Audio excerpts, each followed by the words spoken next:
বিল্লাহির রহমানির রহিম। আউযু বিল্লাহি মিনাশ শাইতানির রাজিম। আসসালামু আলাইকুম ইয়া রাহমাতুল্লাহ ওয়া বারাকাতুহু ওয়া বিদিল্লাহি সালিহিন। আমি মহান আল্লাহর নাম নিয়ে শুরু করছি একটা ভিডিও। এই ভিডিওটা হচ্ছে আমার সরিষা প্রচুর পরিমাণে সরিষা। এই সরিষা এই যে আমার পাশে একটা তামুকের ভুঁই ছিল, এই তামুকালা আমার শস্যগুলো সব ভেঙে দিয়েছে। এমন একটা ক্ষতি করেছে, সে ক্ষতির কোনো হদেশ করা যাবে না। এই যে আমি বাঁশ থুয়ে দিয়েছিলাম, এই বাঁশ শস্যে খাড়া করে দেওয়ার জন্যে, কিন্তু তিনি সেটা না করেও শস্যটা ভেঙে একেবারে মন করার ভিতরে তলিয়ে দিয়েছে। যা হোক, এখন ক্ষতি হোক, আমরা একজন ধরনধারী মানুষ, হয়তো আমাদের ক্ষতি করবে, এটাই। এর বিপরীতে আমরা কিছু বলতে যাচ্ছি না। যে ক্ষতি করেছে এটা অন্যায় করেছে, সে তাকে বলেছি যে ভাই, এই অন্যায়টা করা আপনার ঠিক হলো না। শস্যটা যেখানে আমার হয়ে গেছে, আর মাত্র কয়েকদিন পরে কাটবো, কিন্তু সেই হিসাবে আপনি শস্যটা যে আমার ক্ষতি করেছেন, এই ক্ষতিটা করা আপনার ঠিক হয়নি। ওই যে ওই সাইডে আমার একটা ভুট্টের হয়ে আছে, আমারই ভাই, তিনিও এমন করে ভেঙে দিয়েছে। এখন মাঝখানে আবাদ করা হয়তো আমার গায়ে বেজে যাচ্ছে। এখন এই নিয়ে কি করব না করব আমি ভাবে কোনো সিদ্ধান্ত পাচ্ছি না। তবে হয়তো আবাদ আমার করা হবে না নে, এরা মানুষ যদি অত্যাচার করতে থাকে, তাহলে আমি কিভাবে আবাদ করব? এই আবাদ করবো এখানে আমি এই ভুডা এবারটা কচু লাগাতে চাচ্ছি। আল্লাহ যদি আমার বাঁচে রাখে, ইনশাল্লাহ আমি কচু লাগাবো। কচুতে যদি কিছু আয় হয়, সেটাতে আমার সংসার চলবে। তো কচু যদি আরাম করে ভেঙে দিতে পারে, তাহলে তো আমার আবাদ করা গায়ে বেঁধে যায়। এখন কি করব ভাই, কিছু করার নেই। এই সরিষা আমার জীবনের একটা লক্ষ্য করেছিলাম যে সরিষাটা ভালো হবে, কিন্তু এই যে দেখেন গাছগুলা কিভাবে ভেঙেছে। এই যে গাছটা ভেঙেছে, এই গাছটা শস্য কি হবে? কখনোই হবে না ভাই। শস্যটা চমকে যাবে, চমকে যাওয়ার পরে সেই শস্যটা আর হবে না। এখানে আমি ইন্ডিয়ান সরিষা লাগাই গেলাম এই ভুঁইতে, সেই ইন্ডিয়ান সরিষাটা আমার হয়নি বৃষ্টির কারণে। এই যে একটা বড় গাছ দেখছেন সরিষার, ওইটা হলো ইন্ডিয়ান গাছ, আর এটা হলো ভুরকুনি শস্যে। এই ভুরকুনি শস্যে আমি নতুন আমদানি করেছি এবং দেশের মানুষকে জানাই যে এই ভুরকুনি শস্যে আপনারা সবাই করবেন। এই ভুরকুনি শস্যে দেখতে খুব মোটা মোটা হয় এবং ফুল হয়, এতে প্রচুর পরিমাণে তেল হয়। 1 কেজি সরিষায় মনে করেন আপনার হলো 1 পোয়া তেল হবে। 1 কেজি সরিষায় 1 পোয়া তেল হবে।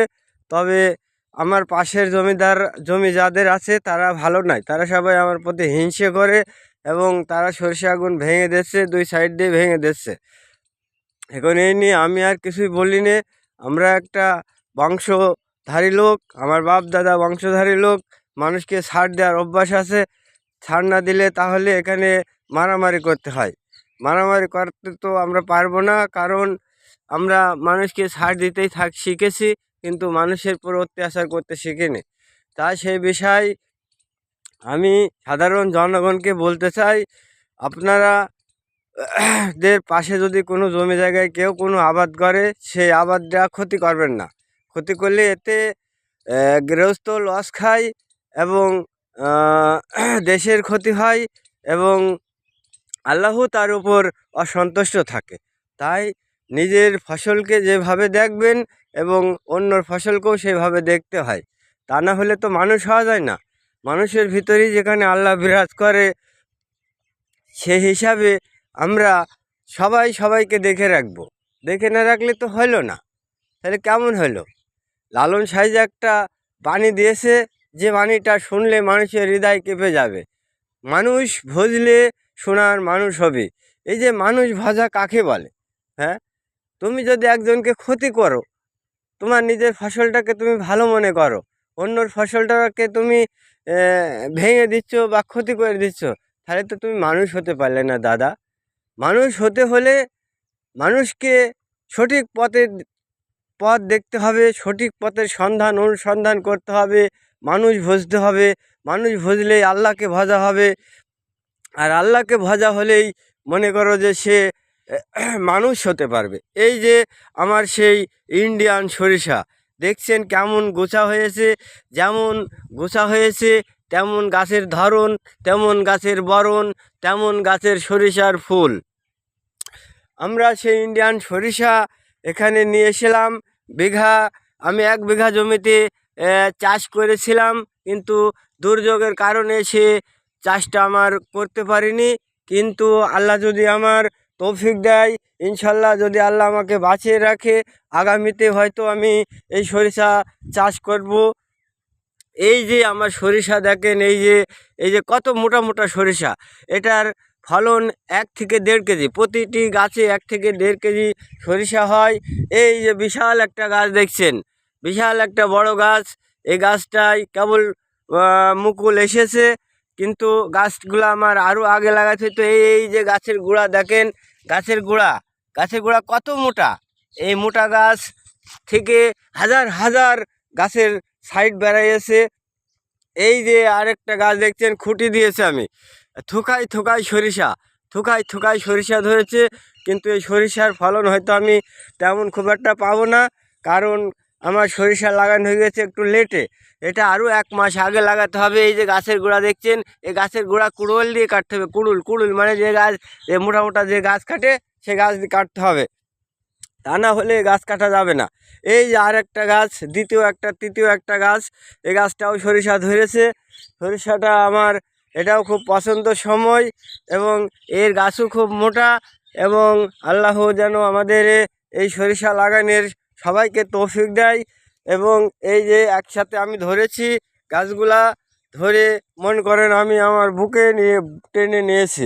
বুকে টেনে নেওয়ার পরে সেই গাছগুলা আমি দেখতে সুন্দর, এবং আরও কত, এই আর একটা হাইব্রিড, একটা উন্নত জাতের সরিষা, এটা এর গাছের গোড়া দেখেন কত মোটা। এই গাছের গোড়া এতে পরিচর্যা করতে হয়, অনেক বীজ দিতে হয়, তারপরে ট্রিটমেন্ট করতে হয়। এই ট্রিটমেন্ট করার ফলে মনে করেন যে এই যে আমি বুক দিয়ে আগলে রাখছি গাছগুলো আগলে রাখার কারণ, গাছগুলোকে আমি প্রচণ্ড ভালোবাসি, আমার সন্তানের মতো ভালোবাসি গাছগুলোকে, তাই গাছগুলোকে আমি সযত্নে লালন পালন করছি। এই যে এখানে দেখছেন আরেকটা গাছ, এই গাছটা থুকাই মাল ধরেছে। থুকা মানে এই যে থুকা দেখছেন, একটা থুকায় কত সরিষা দেখেন। এই গাছ আমি খুব বেশি করতে পারিনি, কিন্তু এই গাছগুলা হয়েছে আমার হলো কটা, এই 10-12টা গাছ হয়েছে। 10-12টা গাছ হওয়ার পরে আমার সব গাছগুলো মার গিয়েছে, মার যাওয়ার পরে আমি কিছু করতে পারিনি। পানি হওয়ার কারণে প্রচণ্ড বৃষ্টি হওয়ার কারণে সরিষা গাছগুলো আমার নষ্ট হয়ে যায়। এই যে দেখছেন গাছগুলো আমার সোনার গাছ, এতে সোনা ফলে। তাই বলা হয়েছে যে সোনার ফসল ঘরে আসলে কৃষকের মনে হাসি আসে। তাই সেই কৃষক তখন মনের আনন্দে একটা গান গায়। যে গানটি গায় সে গানটি হলো, মানুষ ভজলে সোনার মানুষ হবি, যে মানুষ ভজার কারণে সোনার মানুষ হবি। আর সেই মানুষ হলো সাধারণ জনগণকে যদি কেউ না ভজতে পারে, তাহলে সে মানুষ হতে পারবে না। এখানে আমার আরেকটা গাছ আছে, এই গাছটাও আপনাদের দেখাচ্ছি। এই যে গাছটা নাভি হয়ে গেছে, গাছটা কেবল মুকুল এসেছে। এই গাছগুলো দেখতে প্রচণ্ড ভালো। আর এই যে আমার এই যে খুসখুসে সরিষা, এই খুসখুসে সরিষা ও ভালো হয়েছে, মোটামুটি ভালো হয়েছে। তবে আমি আশা রাখছি আমার এই 1-1.5 বিঘা ভুঁইতে আমি 10 মণ সরিষার একটা আশা রেখেছি। তবে মহান আল্লাহ তাআলা যদি তৌফিক দান করে, তাহলে হয়তো আমরা এই সরিষা থেকে অনেক সরিষার ফলন পাবো, এবং অগ্রিম মাঠের চাষ করার মানুষের উৎসাহিতা করব যে আপনারা বনে সরিষা লাগান। এই সরিষা সমস্ত কাজে ব্যয় করা যায়। এটি হলো তেল হয়, তেল থেকে মনে করেন যে আবার যে অবশিষ্ট খোসাটা থাকে সেটা মনে করেন সেটা থেকে খোল হয়, খোল গরুর খাওয়ানো যায়, জমিতে দেওয়া যায়, এবং বিভিন্ন ক্ষেতে ব্যবহার করা যায়। তাই মহান আল্লাহর নামে আমি শুরু করেছিলাম এবং মহান আল্লাহর নামে আমি আবার শেষ করছি। আল্লাহ হাফেজ। সবাইকে ভালো থাকার তৌফিক দান করছি। আল্লাহু আকবার।